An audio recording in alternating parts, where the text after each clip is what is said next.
Hello everyone, welcome back to my channel. तो आज का जो वीडियो का टॉपिक है वो भी एक बहुत ही इम्पॉर्टेंट टॉपिक है। क्यों? क्योंकि ये तो एक इतना बड़ा मिथ है। मिथ क्या, लोग इतना गलत अपनी ही बॉडी के बारे में नॉलेज जब हमको नहीं होती और हम किसी चीज़ को जब गलत बोल रहे होते हैं तो हमें कोई सही बताता है तो बड़ा अच्छा ही लगता है कि अरे अब तक तो हम इसको ये बोलते आ रहे हैं और ये तो बड़ा गलत था। और ये होता तभी है जब हमें इसकी नॉलेज नहीं होती। तो डॉक्टर क्यूट्रस जो बुक लिखी गई है वो बस हमारी नॉलेज प्लस करने के लिए ही उन्होंने लिखी है, ताकि लोगों को अपनी बॉडी के बारे में ज़्यादा से ज़्यादा पता चल सके। तो डॉक्टर तन्या के द्वारा लिखी गई बुक डॉक्टर क्यूट्रस के एक और टॉपिक के साथ आज हम इस वीडियो में आगे कंटिन्यू करेंगे। तो यस फ्रेंड्स, आज का जो टॉपिक है ये है, आपने जैसे कि देखा होगा, वजाइना। सब वजाइना ही बोलते हैं। वजाइना जब बोला जाता है तो अपने आप ही दिमाग में आता है कि हाँ वजाइना ये पार्ट है, वजाइना इसके लिए बोला जा रहा है, जो कि आउटर पार्ट है, जो हमारे कपड़ों से टच या हम जिस पार्ट को फील करते हैं, जो कपड़ों से हमारी स्किन टच होती है, जब हम उसे फील करते हैं उसको भी हम अभी तक वजाइना ही बोलते आ रहे हैं। But that's not vagina. Stop calling it vagina, it's vulva. ये उन्होंने अपनी बुक में बहुत फोर्सफुली इस बात को रखा है कि आप उसे वजाइना ना बोलें, वह बल्वा है। ठीक है, वजाइना जो है, वजाइना हमारा एक इंटरनल पार्ट है जिसे आप बाहर से नहीं देख सकते हैं। वो वजाइना एक कैनाल होती है जो कि आपको बल्वा दिखता है, उसके अंदर एक कैनाल होती है, उसको वजाइना बोला जाता है।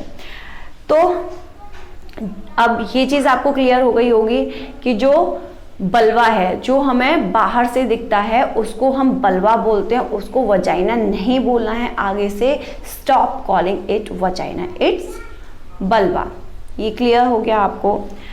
तो अच्छा, अब जो ये बल्वा होता है उसको ना किसी भी, बहुत सारे जैसे कि हम एड्स देखते हैं, उसको वॉश करने के लिए मार्केट में इतने सारे प्रोडक्ट्स अवेलेबल हैं कि उसको इससे वॉश करो, इससे वॉश करो। वॉश नहीं करोगे तो बहुत सारे इन्फेक्शंस हो सकते हैं। और बहुत सारी गर्ल्स उसको लेके काफ़ी वरीड रहती हैं कि यहाँ पे डार्कनेस है, उसको हम किस तरीके से क्लीन कर सकते हैं। कुछ लोग ब्लीच यूज़ करते हैं, कुछ बहुत सारे प्रोडक्ट्स होंगे और वजाइनल वॉश मिलते हैं बहुत सारे, उनको क्लीन करने के लिए यूज़ करते हैं। बट एक बात बताइए, जो वजाइनल वॉश सेल कर रहे हैं उनको यही नहीं पता कि वो वजाइना है क्या। वजाइना हमारा एक इंटरनल पार्ट है जहाँ पे आपको कुछ भी इंसर्ट नहीं करना है। अगर आप इंसर्ट करोगे तो आपको कोई बहुत प्रॉब्लम हो सकती है। अभी तक हम वजाइना सोच रहे थे बल्वा को, और हम सोच रहे थे कि बस इसी को वॉश करने के लिए मार्केट में प्रोडक्ट्स अवेलेबल हैं, जबकि ऐसा है नहीं। वो वजाइना है ही नहीं। वजाइना एक इंटरनल कैनाल होती है, उसको वजाइना बोला जाता है। बाहर जो आउटर पार्ट है जो हमें दिखाई दे रहा है, दैट्स वल्वा। वल्वा जो स्किन जैसे होता है वो होता है वल्वा। उसको वॉश करने के लिए आपको कुछ भी एक्स्ट्रा केयर की ज़रूरत नहीं है, वो नॉर्मल वाटर से ही वॉश हो जाता है। ल्यूक वार्म वाटर ले सकते हैं। आपको ये लग रहा है कि कोई इन्फेक्शन जैसा कुछ फील हो रहा है, इरिटेशन होती है, तो आप उसे ले सकते हैं। बाकी अगर आप कुछ एक्स्ट्रा चीज़ यूज़ करेंगे, जैसे कि आपने वहाँ पे ब्लीच यूज़ कर रहे हैं, तो उससे आपको काफ़ी इरिटेशन हो सकता है, आपको काफ़ी बर्निंग सेंसेशन हो सकता है। तो इसलिए आपको वहाँ पे कुछ भी यूज़ नहीं करना है, कोई भी प्रोडक्ट। अगर आपको वॉश करना ही है कि आपको लगे कि हाँ करना चाहिए यहाँ पे, तो आप कोई भी नॉर्मल ग्लिसरीन सोप जो कि फ्रेगनेंस ना हो जिसमें, आप उसे वहाँ पर यूज़ कर सकते हैं। बाकी ऐसा कुछ भी नहीं है। जो वजाइना जो इंटरनल कैनाल है वो खुद को खुद ही क्लीन करती है, उसको आप वॉश करने के लिए कोई भी प्रोडक्ट यूज़ नहीं कर सकते हैं। अब एक और चीज़, जो ये जो डार्कनेस आती है बॉडी पे, जो पैचेस आते हैं जो हमारे अंडर आर्म्स में होते हैं और अंडर पार्ट्स में होते हैं, वो क्यों होती है? वो उन्होंने उसमें मेंशन किया है कि हमारे जैसे जैसे हम बड़े होते हैं तो जो हार्मोन्स होते हैं, हम बड़े होते हैं एज के साथ, तो हमारे साथ साथ हार्मोन्स भी बढ़ते हैं। जब ये हार्मोन्स बढ़ते हैं ना, तो जो पिगमेंट का लेवल होता है वो भी स्किन पे आता है। जब ये स्किन के सेल्स बढ़ते हैं तो इनकी वजह से ही पिगमेंट आता है स्किन पे। ओके, तो ये जब पिगमेंट बढ़ता है तो डार्क पैचेस होते हैं। ये पिगमेंट क्यों बढ़ता है?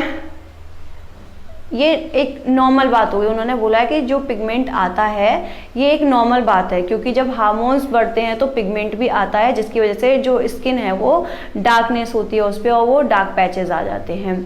तो इसमें कोई परेशान होने वाली बात नहीं है। आपको उसे वॉश करना है, वॉश करने का आपको तरीका बता दिया। कोई भी नॉर्मल ग्लिसरीन सोप ले सकते हैं आप, अदरवाइज आपको उसे वॉश करने की ज़रूरत नहीं है। नॉर्मल वाटर से वो वॉश हो जाता है। और उसके लिए जो आप हेयर्स के लिए परेशान होते हैं कि हमारे अंडर जो ये पार्ट्स हैं, जो प्राइवेट पार्ट्स हैं वहाँ पे या अंडर आर्म्स में ये जो हेयर्स हो रहे हैं इनको क्लीन करना है, उनको लेज़र करेंगे। अब तो जिलेट ने भी वुमेंस वाला लेडी रेजर आता है, वो भी मार्केट में लॉन्च हो गया है। और बहुत सारे प्रोडक्ट्स होते हैं, हेयर रिमूवल क्रीम्स आती हैं बहुत सारी, उनको यूज़ करते हैं। तो ये आपको ज़रूरत नहीं है उनको क्लीन करने की। क्यों? क्योंकि ये जो हेयर्स होते हैं ये उन पार्ट्स में पीएच बैलेंस को मेंटेन करने के लिए होते हैं। वजाइना वल्वा वाला टॉपिक आपका क्लियर हुआ, एक डाउट यहाँ पे क्लियर हुआ है, एक नई इन्फॉर्मेशन आपको मिली है। तो आई होप वीडियो बहुत ही इन्फॉर्मेटिव है। Thanks for watching my video. Like करें, नए हैं तो चैनल को सब्सक्राइब करें और ज़्यादा से ज़्यादा शेयर करें, ताकि और भी जो लोग हैं उन तक भी तो ये इन्फॉर्मेशन पहुँचनी चाहिए, उनकी भी तो नॉलेज प्लस होनी चाहिए। तो ये वीडियो सबके साथ शेयर कीजिए। Stop calling it vagina, it's vulva. Thank you, have a great day, God bless you all.